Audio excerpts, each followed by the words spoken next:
The human problem. The meditation chamber was a masterpiece of Kalari engineering, a seamless sphere of polished obsidian, humming faintly with neural harmonics. Soft, pulsating lights traced the curved walls, shifting in color to match the optimal wavelengths for tranquility. It was designed to calm even the most unruly minds, a tool that had helped thousands of species integrate into the Galactic Federation's doctrine of emotional balance.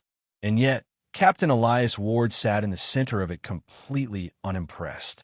He drummed his fingers on his knee, staring at the alien monk seated across from him. Solaris Van, a Kalari master of psychosomatic attunement, floated an inch above the meditation mat, his violet robes undisturbed by gravity. His elongated features remained impassive, but Ward could tell the alien was studying him, searching for the cracks in his human psyche. "This is a waste of time," Ward muttered. Solaris exhaled slowly. "Your species resists harmony." His voice was soft, like distant wind chimes. "Humans exist in a constant state of discord, conflict, anxiety. We call that being alive." Ward crossed his arms. "What's the problem? We show up, we solve problems, we push the galaxy forward. The Federation should be thanking us." "The problem," Solaris said, "is that humanity disrupts the balance. Other species integrate into our collective through shared emotional equilibrium. You," he gestured at Ward, "at humanity itself, exist outside of it. Your minds fight where others flow." Ward smirked. "Yeah, we're real stubborn like that." The council chamber beyond the meditation sphere buzzed with quiet murmurs. A collection of dignitaries, scholars, and military officials from across the Federation observed the session through a translucent wall, their expressions ranging from curiosity to concern. The humans were the first species to actively resist the Federation's emotional conditioning. This session was the last chance to fix that. Solaris extended a slender hand. "You will experience the guided meditation protocol. It is painless." A pause. "You will comply." Ward sighed. "Fine. But if this turns me into some brainwashed drone, I'm filing a complaint." Solaris ignored him, his eyes fluttering shut. The chamber lights dimmed. A soft, harmonic resonance filled the air, seeping into Ward's consciousness like a warm tide. His pulse slowed. His breath steadied. He felt lighter. "Picture an ocean," Solaris whispered, his voice threading through Ward's mind. "Vast, endless. Let yourself drift upon its surface. Feel the waves cradle you." Ward exhaled. The room blurred. For a moment, he was floating, weightless, suspended in an infinite sea. But then something changed. The waves became uneven. The ocean darkened. The serenity twisted into something else, something foreign to the Kalari's teachings, but deeply familiar to Ward. The water churned. The sky split with distant explosions. He was no longer floating. He was sinking, pulled into the depths of his own subconscious. Solaris stiffened, sensing something wrong. The meditation was failing. And worse, Ward's mind was fighting back. The mind's battlefield. Solaris Van had guided thousands of beings through the Federation's meditation protocol. He had calmed the warlike Threxian, soothed the paranoid Vortari, and even quieted the storm minds of its veil. But he had never encountered a mind like this. Something was wrong. Ward should have been adrift in a tranquil mental landscape, his consciousness surrendering to the harmonic balance of the Kalari technique. Instead, Solaris felt an overwhelming force pushing back, not passively resisting, but actively repelling his influence. The peaceful ocean the meditation had conjured was gone. In its place was a battlefield. The sky was split with fire. Metallic wreckage smoldered across endless dunes of shattered stone. Soldiers moved through the haze, their forms blurred but unmistakable in their purpose. Advance, survive, overcome. Explosions rumbled in the distance. The air carried the acrid scent of smoke and scorched earth. Solaris stood frozen, realizing with creeping horror that he was no longer guiding the meditation. Ward's subconscious had taken control. "This isn't possible," Solaris whispered. He reached out mentally, trying to redirect the landscape back to serenity. But his influence was like a drop of water against a tidal wave. The human mind refused peace. It demanded struggle. Ward stood in the midst of the battlefield, unshaken. He looked at Solaris with a smirk, as if he had been expecting this all along. "Not what you had in mind, huh?" Solaris' voice was uncharacteristically unsteady. This is not the way." Ward rolled his shoulders. "Says who?" From the observation room beyond the meditation sphere, the Federation Council watched in growing unease. The Kalari had promised humanity would be brought into alignment, that their chaotic minds would be tempered.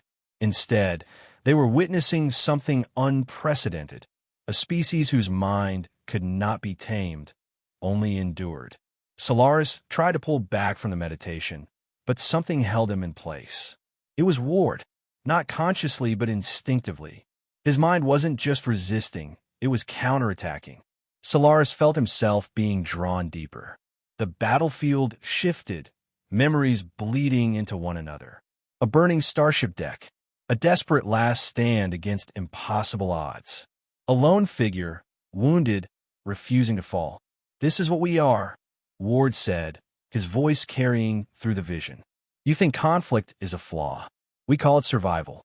Solaris faltered, his normally serene features cracking with emotion. He had never experienced such raw, relentless willpower. He had spent his life mastering the art of emotional harmony, yet standing within Ward's mind, he felt small. He had made a mistake. The Federation had made a mistake. The goal had never been to pacify humanity. That was impossible, because humans did not break. They endured. With a shuddering breath, Solaris severed the connection. The battlefield vanished. The meditation sphere returned to reality. And for the first time in his life, Solaris Vin felt afraid. The Federation's mistake. Solaris Vin collapsed onto the meditation mat, his chest rising and falling in uneven breaths. His mind reeled, struggling to process what had just happened. Never before had he been pulled into another's psyche like that. Never had he felt so powerless inside a meditation space he was supposed to control. Across from him, Captain Elias Ward sat completely unfazed. He rolled his shoulders, shaking off the last traces of the experience. "Well," he said, stretching his arms, "that was fun." Solaris didn't respond. He was too busy grappling with the implications of what he had just witnessed. The battlefield, the relentless survival instinct, the sheer force of unbreakable will. This was not how minds were supposed to behave. The meditation was designed to harmonize, to bring peace. But Ward's mind had corrupted it, turning it into something else entirely. No, not corrupted, transformed. The observation chamber beyond the meditation sphere was in chaos. Federation officials whispered in hushed, urgent tones. The council elders exchanged worried glances. What they had seen shattered centuries of understanding about sentient minds. A Federation scientist, Zalari with sapphire skin, pressed a trembling finger against his communicator. "Record this," he murmured. This is unprecedented." The Federation had assumed that all species could be integrated into their doctrine of emotional equilibrium. They had believed that even humans, despite their primitive tendencies, could be taught to submit to universal harmony. They had been wrong. Solaris steadied himself, forcing his breath into a controlled rhythm. He met Ward's gaze, but for the first time in his life, he felt uncertainty creep into his voice. What are you?" Ward raised an eyebrow. "I thought you guys were the enlightened ones." "You tell me." Solaris swallowed. "Your mind doesn't function like the others. You should have drifted. You should have surrendered." Ward chuckled. "Surrender's not really our thing." He leaned forward, his tone casual, but his eyes sharp with challenge. "Let me guess, you thought if you could get inside our heads, you could fix us, make us more like you." Solaris hesitated. Ward smirked. "That's your mistake." He gestured around the meditation chamber. "You think peace is the absence of struggle. But for us, struggle is what makes us strong." The words sent a ripple of realization through Solaris. He had always believed that conflict was a disease, something to be eradicated for the betterment of civilization. But standing here, Facing the unshakable presence of a human, he was beginning to understand. Conflict wasn't a flaw. It was the core of humanity's strength. A voice crackled through the observation chamber speakers, one of the high-ranking council members. Terminate the experiment. Solaris turned toward the glass, his mind racing. The council was afraid. They didn't understand. But Solaris did. And for the first time in his life, he questioned whether the Federation had been right all along. The new path. The silence in the observation chamber was suffocating. The Federation Council, a collection of some of the most powerful minds in the galaxy, sat in stunned disbelief. They had set out to pacify humanity, only to discover that humanity was immune. Solaris Vin, still seated on the meditation mat, felt the weight of that revelation settling upon him like a lead cloak. Everything he had believed about order, about harmony, had been shaken. Captain Elias Ward, however, looked completely at ease. He stretched, rolling out the stiffness in his shoulders, and shot Solaris an amused glance. "So," he said, "what now?" A sharp, artificial chime rang from the chamber speakers. One of the Federation elders, a stately Avenari with pale, luminous skin, leaned forward in his seat. His voice, cold and controlled, filled the space. "This proves what we have feared," he said. "Humans are unfit for full integration. Their minds are too volatile, too resistant to the unity we seek." Murmurs of agreement rippled through the chamber. Others, however, remained quiet, their expressions uncertain. Solaris was one of them. Ward folded his arms. "Let me guess. You're thinking about cutting us loose.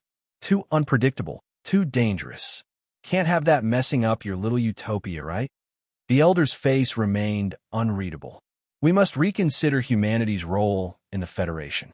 Solaris felt something stir deep within him, an impulse he had never experienced before. Doubt. He had always believed the Federation's path was the correct one. That order must be maintained. That harmony was the highest ideal. But now he wasn't so sure. He had seen the fire within humanity, the unbreakable will, the instinct to push forward no matter the odds. It wasn't chaos. It wasn't recklessness. It was strength. And perhaps the Federation needed that. Slowly, Solaris rose to his feet. He turned to face the observation chamber, his normally tranquil voice carrying an edge of defiance. "Elders, I must object." A ripple of surprise passed through the council. Solaris Vin, one of the Federation's most respected scholars, a master of psychosomatic attunement, was challenging them. The elder regarded him with cool interest. "Explain." Solaris took a breath. "We sought to change humanity, to mold them into something that fits our understanding of peace." His gaze shifted to Ward, who watched him carefully. "But we never considered that we might be the ones who need to change." A hushed stillness filled the chamber. "Their minds do not break under pressure," Solaris continued. "They thrive in it. They do not fear conflict. They adapt, endure, and grow stronger." He met the elder's gaze. "Perhaps our Federation has stagnated, trapped in its own pursuit of stillness. Perhaps what we truly need is a species that refuses to stand still." Ward's smirk widened, but he said nothing. The elder studied Solaris for a long moment, then exhaled. "This will require deliberation." Ward stretched again, completely unconcerned. "Take your time. We're not going anywhere." Solaris allowed himself a small smile. Humanity wouldn't be changed by the Federation. But maybe, just maybe, the Federation would be changed by humanity.